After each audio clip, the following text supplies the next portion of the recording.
Hello လုံးပဲမင်္ဂလာပါညနေအေးလေးနဲ့ကိုကျူချက်စားဖြစ်တာလေးပါဝင်တဲ့ပစ္စည်းလေးပြောပြမယ်နော်ကိုကြိုက်တဲ့နဲ့ကိုကြိုက်တဲ့ရအသားကိုထည့်ပဲကျမတော့ချက်ပေါင်တုံးထားတယ်ဒီထည့်မယ်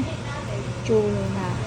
ကိုကျူမှာထည့်တဲ့အမွေးအကြိုင်လေးစပ်ကလေးထည့်မယ်ချက်ပေါင်ထည့်မယ်ဟာမောင်လာဦးကကျူတော့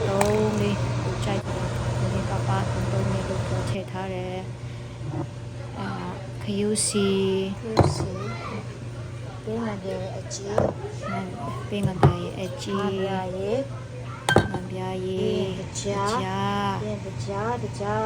အဖြူပြပြတာမောပုံလုံးရောတော့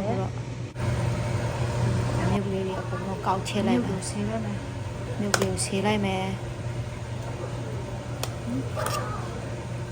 မြုပ်လေးဆေးထုတ်မယ်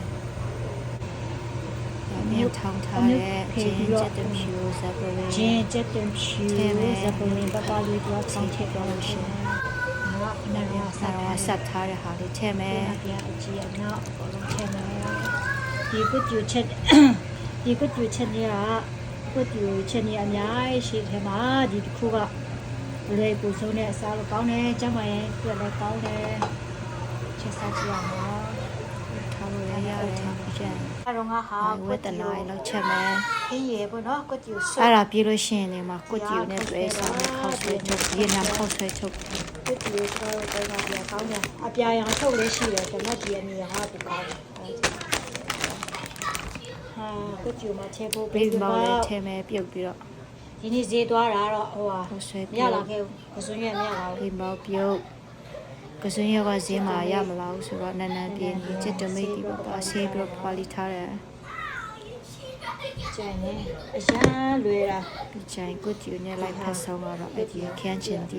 အောင်မြုပ်ဒီ sauce ပေါ့နော်မြုပ်ဒီအချင်း sauce မြုပ်ဒီ sauce ကုကျူနဲ့အရန်လက်ဖက်တဲ့အချင်း sauce ခန်းချင်းဒီနဲ့နောက်တစ်ခါမှ